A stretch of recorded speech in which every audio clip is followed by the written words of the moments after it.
अस्सलाम वालेकुम बच्चों। कक्षा 8वी विषय मराठी। आज या विषयात आपण पाठ क्रमांक 5 विश्वविख्यात शास्त्रज्ञ स्टीफन हॉकिंग हे पाठ पाहणार आहोत। तर मुलांनो, या व्हिडिओपूर्वी मी तुम्हाला एक आणखी व्हिडिओ शेअर केला होता। त्या व्हिडिओमध्ये तुम्हाला तो पाठ वाचून शब्द वाचून त्याला एक्सप्लेन केला गेला होता।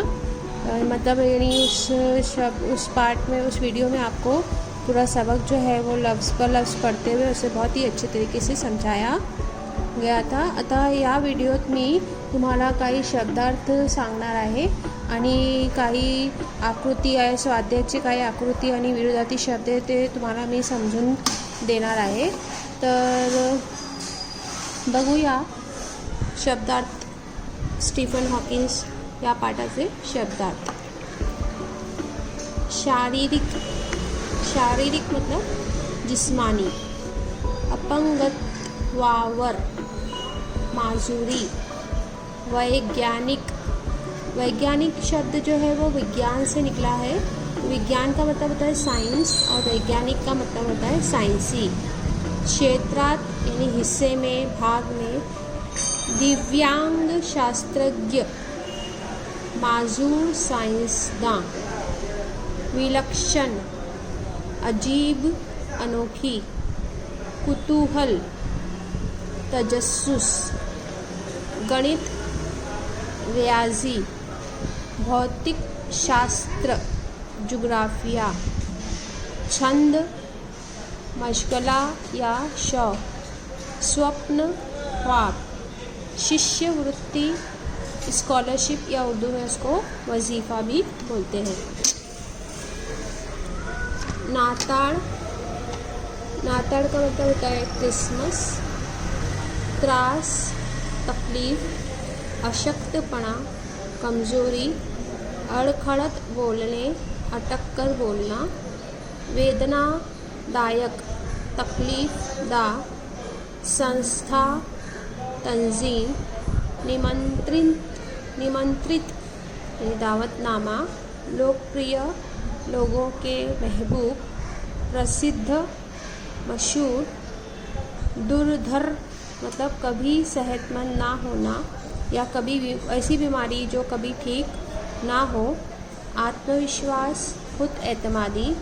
गुण विशेष, खास, खूबी। तर हे शब्दार्थ तुम्हाला एकदा लिहायचं आहे। नंतर आपण काही आकृती आहे ते बघणार आहोत। तर ते आकृती तुम्हाला पूर्ण करायची आहे।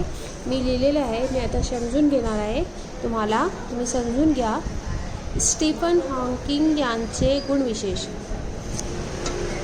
मतलब स्टीफन हॉकिंग के उनकी क्या खूबियाँ थी, उनकी शख्सियत में क्या खूबियाँ थी उनकी, तो वो आपको 4 लिखना है।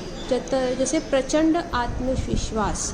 स्टीफन हॉकिंग पूरी तरह से जिस्मानी तौर पे, इस सबक में जैसे कि पाठ में बताया गया है कि स्टीफन हॉकिंग जो है वो जिस्मानी तौर पे पूरी तरह से माजूर थे। वो ना बोल सकते थे, ना जो है वो हरकत कर सकते थे, ना लिख सकते थे। उनके जिस्म का कोई हिस्सा जो है वो काम नहीं करता था, सिर्फ उनकी आँखें और उनका दिमाग जो है वो काम करता था। पूरे सबक में आपको पाठ में बहुत अच्छे से बताया गया, फिर भी हम यहाँ पे सिर्फ 4 खूबियाँ लिखेंगे। प्रचंड आत्मविश्वास यानी बहुत ज़्यादा खुद एतमादी। प्रचंड यानी बहुत ज़्यादा। अनोखी दिनचर्या, मतलब उनका दिन का जो दिनचर्या यानी दिन का मामूल जो था पूरे दिन का, वो बहुत ही अजीब सा, मतलब बहुत अनोखा था, ऐसा किसी का नहीं था। विनोद बुद्धीचा असाधारण पहलू, मतलब उनके जो दिमाग थी उसमें जो उनका विनोदपना था वो बहुत ही वो था, अजीब था। विलक्षण जीत और ज़िद, मतलब एक अलग ही तरह की उनके अंदर एक अजीब अनोखी ज़िद थी उनके अंदर, जो जिसकी वजह से उन्होंने अपनी ज़िंदगी को कामयाब बनाया था। या आप कह सकते हैं कि उन्होंने अपनी ज़िंदगी को जो है वो असंभव से संभव किया था। स्टीफन हॉकिंग यांना मिळालेले पुरस्कार। यहाँ पे दूसरी आकृति में आपको उनको मिले हुए कुछ जो पुरस्कार है, इनामात है, उसको लिखना है। तो पहला है ऑर्डमस प्राइज़ और दूसरा है अल्बर्ट आइंस्टाइन। ये बहुत ही नामवर साइंसदान हैं अल्बर्ट आइंस्टाइन। इनके इनके नाम का भी एक पुरस्कार जो है वो उन्हें मिला था। नंतर काय आहे बघूया, खेळूया शब्दांशी।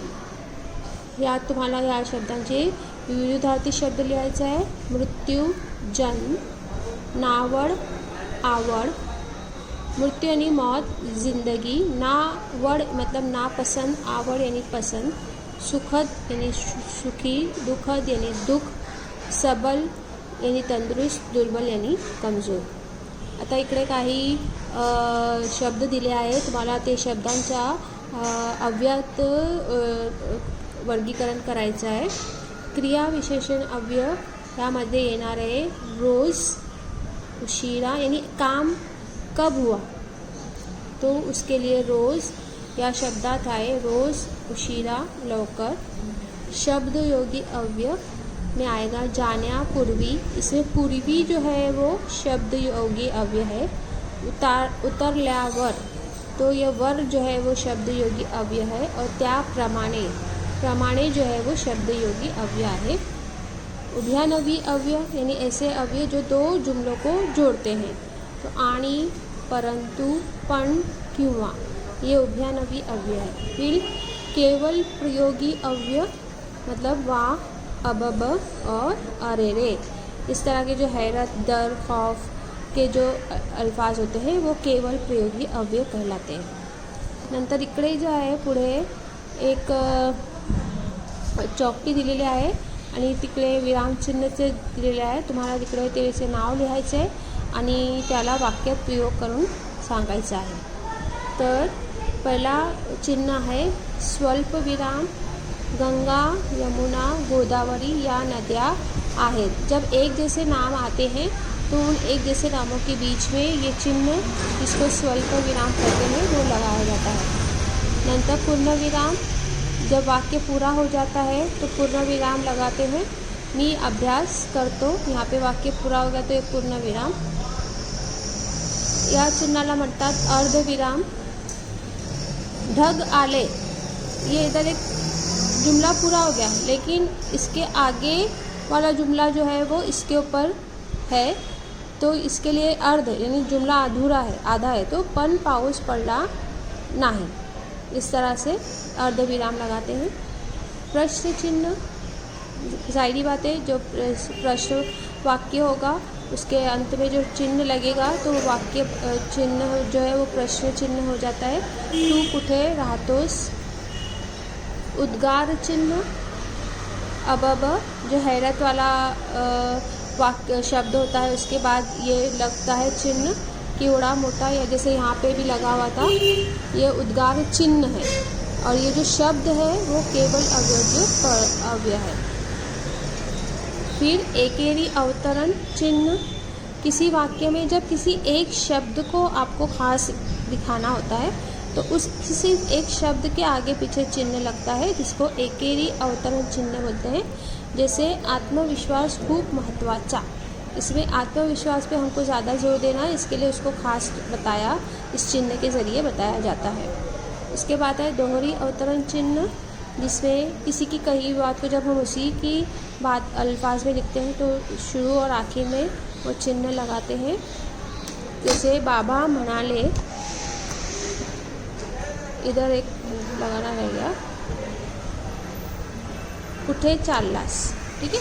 तो यहाँ पे देखो कौन कौन से, ये एक वाक्य में आपको 2-3 चिन्ह नज़र आ रहे हैं। एक तो है स्वल्प विराम, फिर दूसरा है दोहरी अवतरण चिन्ह और तीसरा है प्रश्न चिन्ह। तो इस तरह से बच्चों ये आपको सब जो मैंने बताया है वो आपको लिखना है। और इंशाल्लाह जब हम जूम पे मिलेंगे तो इस सब पार्ट में आए हुए और जो भाषा अभ्यास के व्याकरण के जो चीज़ें हैं और ये जो वाक्य के प्रकार है, ये सब मैं इंशाल्लाह आपको जूम लेसन में सिखाऊंगी। अल्लाह हाफ़िज़।